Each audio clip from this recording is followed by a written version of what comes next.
Sorry about that. Hey, Cody, I want to get your thoughts on the other bantamweight bout between Aljamain and Cody, and if you have a prediction, I'd love to hear it.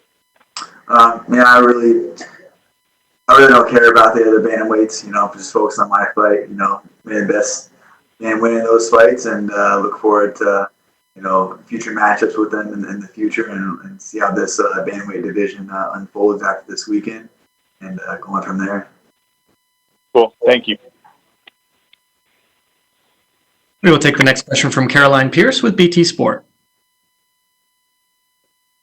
Cody, Caroline Pierce here. It's been a while. Love the beard. How are you doing?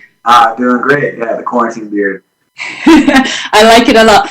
Look, it's been a tough time for you. The time off, the injuries, hospitalization that you talked about, as well as obviously the losses. Talk to us about what's been the biggest challenge for you during this time. I think that life has thrown a lot of challenges. Inside a career, outside of the career, life itself. For me, it wasn't really a challenge. It was just about staying motivated, staying driven.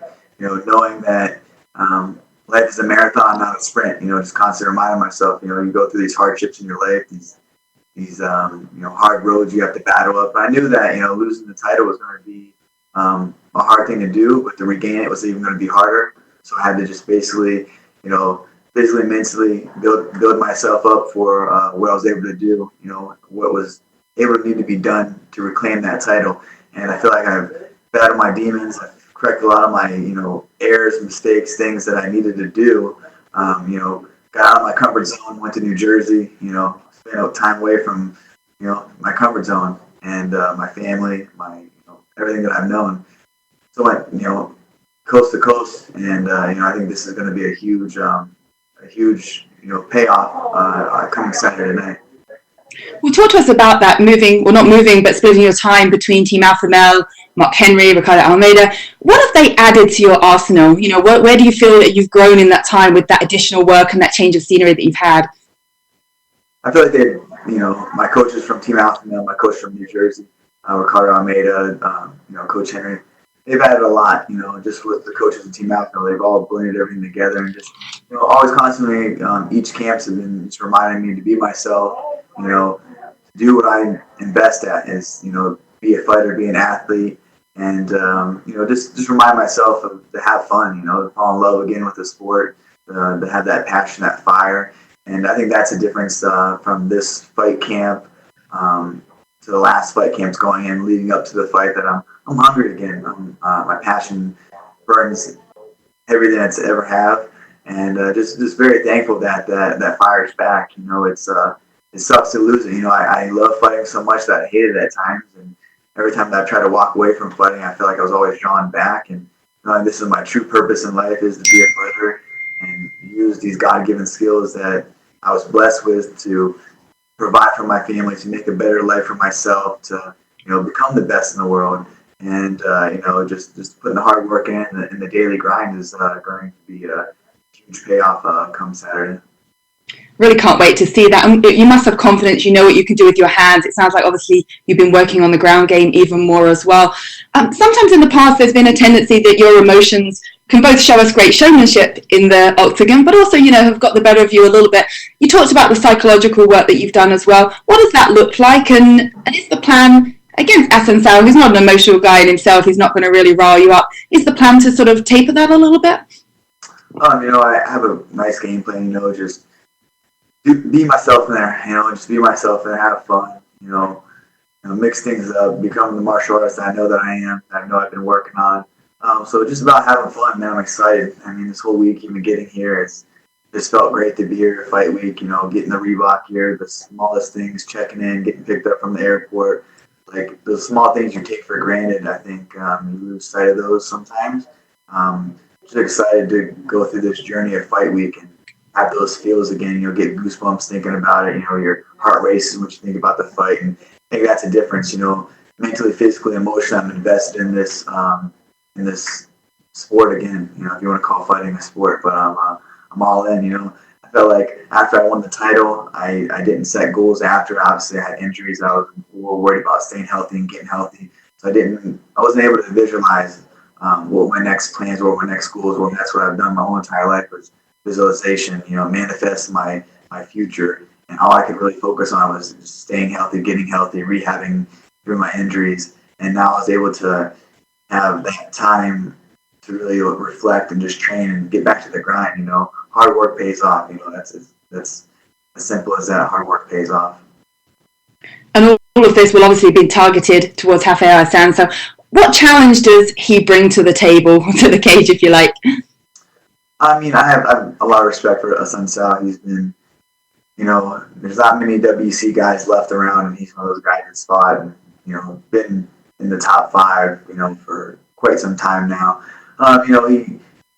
He doesn't bring the most exciting fights. He's kind of more of a counter striker. So, just for me, it's just, my game plan is just to stay busy, do more than him, and, push the pace on him and make him fight. Well, I'm looking forward to seeing this new revived and energized version of you in there. So best of luck. Thanks, Carolyn. And we will take our next questions from Nolan King with USA Today.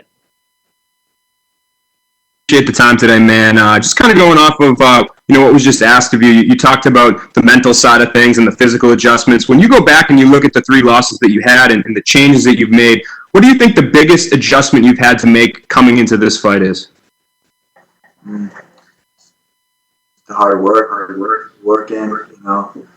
believed in it, just didn't go in and, clock in. I went in for a purpose to get better each day, to push myself to the limit. I always train hard, always do that, but, really investing in myself, becoming a better martial artist. I mean, I traveled 3,000 miles across the country, left my family, left the comforts of my home, left my comfort zone to get out of it, and that's what I really need. I had new guys, that are hungry to challenge me, to be battle tested, come back to Sacramento in between camps.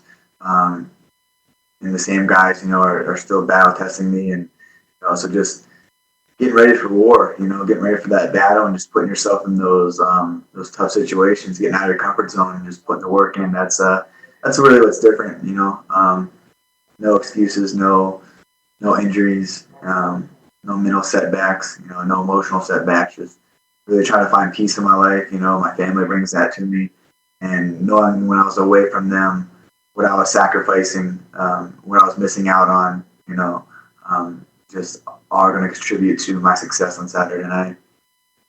And you've talked in the past about potentially moving down to flyweight. Is that still on your plate after this one? We'll see, man. We'll see how the bantamweight shakes up. I want to be the best in the world, and that's what I set out to do.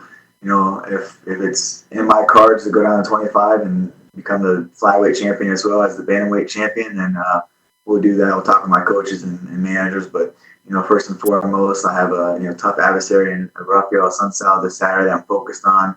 But you always try to have your second move ready to go. But it's getting back to the throne. That's what I want. I want the bantamweight title back. I very excited for that opportunity to climb the ranks again.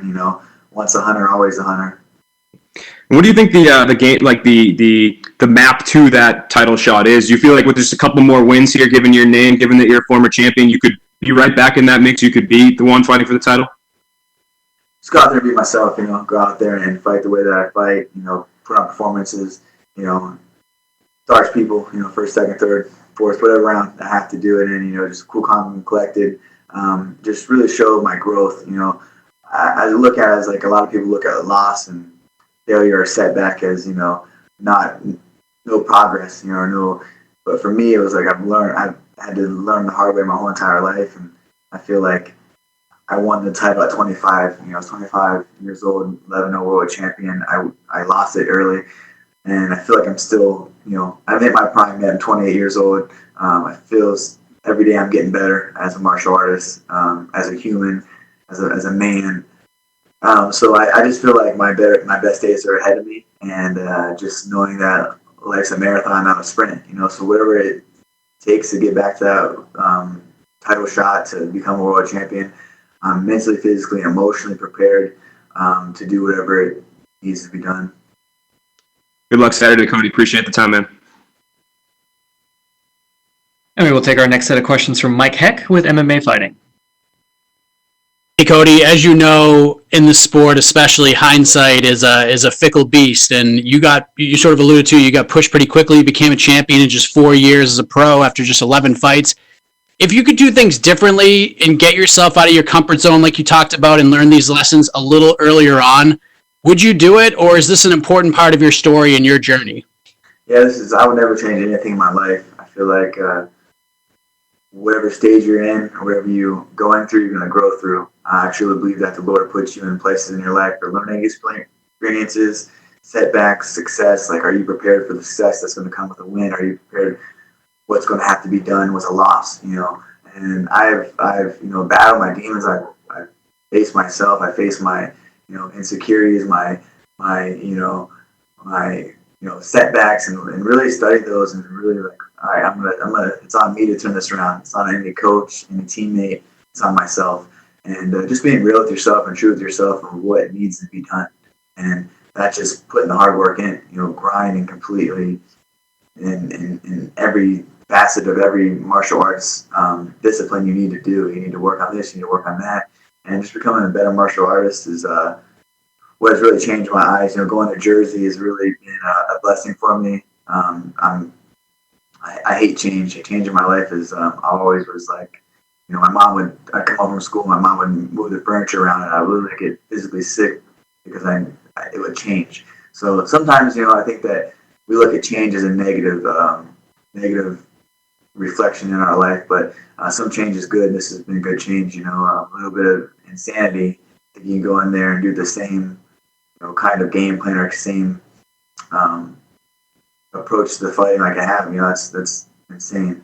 It's being insane. So just really just soul searching, man. Just talk with myself. It's me versus me always. It's never my adversary or my opponent that's in front of me. It's always, if I can battle myself, I can defeat myself, then I'm gonna go and be victorious against any opponent. Because whatever I do, I'm the harshest critic of myself, and on the corrections and just being real with myself. No excuses, no nothing. Just I wouldn't change anything, man. Like I don't see anyone else that was brought up. Not too many people was brought up like I was, especially in the fight game. I fought everybody. I fought the top contenders, the undefeated knockout artists.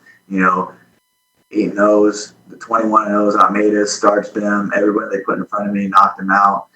Couldn't beat Dominic Cruz. Masterclass performance against him. And for me, once I obtained that goal, like I said, of being a world champion, I dreamed about it since I was a teenager. I obtained that goal. I got injured shortly after. I couldn't manifest or visualize myself inside the octagon or defending the title because I was so focused on staying healthy. I had a huge back injury. I tore my back. I had an annual tear and went to Germany. I did stem cells. I did everything I could besides going under the knife to get surgery. And then that took a long time to rehab and rebuild. Any sport, any athlete knows it's, the physicality of it is intense, but the emotional, mental side of it is like, hey, can I push this without it doing it again? So kind of was like held back a little bit in my training, so I wasn't super prepared, but I just got back to that, like, that physical grind. The physical grind, man. I ended up landing myself in the hospital for a week because I've had a kidney infection. Just training too hard, but I got out of the hospital and was right back to work, and that's it, man. You have to go through those things. You're gonna be faced with so many different things in this sport, ups and downs, highs and lows, and I feel like life goes in the same way. You just gotta find that balance of life and fighting a career and balance it all. And I feel like I've done a great job as of lately, the last year, I would say, to really balance the father, the husband, the fighting, being able to turn it on and off, the switch when it's go time, to where I'm in focus fully in camp, and just really working through everything that life throws at me. Has this all provided some valuable lessons for you to pass on to your son as well, to know that sometimes life's going to throw you some curveballs, but it's how you react to them, how you bounce back from them and move forward that defines who you are as a person? Yeah, definitely. I have eyes on me. My son looks up to me. He watches every single thing I do. I'll shadowbox in the house, and I'll see Kai shadowbox, and they're all, just doing this. Me and my wife trip out all the time because he just listens to us. He just absorbs everything that we do and say and how we act. So I want to be a good example for him. You know what I mean? Like, completely be like someone, I want him to be proud to be like, Cody's my father. You know, and that's my father. You know, what I mean, that's something that at the end of the day, whether how many titles I have or defend or how many fights I win from here on out, he knows that I give it my all. I never gave up when the going got tough. I never took a knee. You know what I mean? I might have bent a little bit, but I never broke. You know, I got up. No matter times I got knocked down, keep getting up and fighting for a better life for him. Just to show him like sometimes life doesn't go as you plan. You gotta roll with the punches and keep going. So that's for everybody. That's for everybody in life. That hopefully I can inspire a lot of people to like not give up if they're going through hard times or I mean, I was on top of the world. I mean, I was a world champion, young, had everything, had the world at my fingertips. And I'm on a 3-fight skid, but that never deterred me from what I feel like I am. I'm the best bantamweight in the world, and I get to showcase that again June 6th with the refound love of the sport, passion, fire burning. Just this one's for my soul. This is what I need. As much as I try to have that hatred for fighting, I'm always pulled back into it because I need fighting more than fighting needs me. And at the end of the day, that's my purpose, and this is how I'm going to hopefully help a lot of people get inspired and motivated. And my son is looking at me, watching my every move to just remember that everything happens for a reason. No matter where you're at in life, you got to just keep, with your head down or head up and keep chugging along. So the hunger is clearly there. The desire to compete is certainly there. But I've talked to you a few times over the years. I have to say, outside of the quarantine beard there, you are about as relaxed as I've ever seen you heading into a fight. Is this the most relaxed you've been? Yeah, I get goosebumps thinking about it, man. Like, I don't know. I think that I've done everything in my power. I left no stone unturned this camp. I've literally been training so hard. Right after Christmas, I went to New Jersey, trained for Jersey, and obviously a kidney infection. Right after I got out of the hospital, I went and searched for the best kidney specialist to make sure my kidneys were okay, and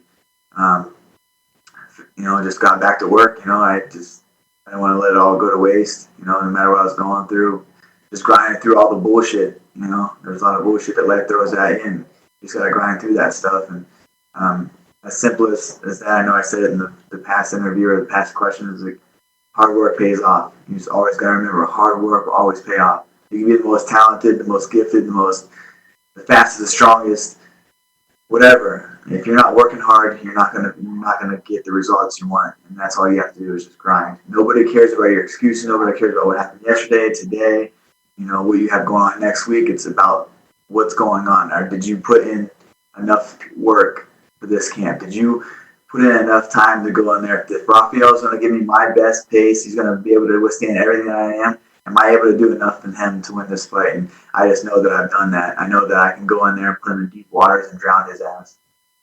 I appreciate all the candor, Cody. All the best to you on Saturday. Thank you. Appreciate it.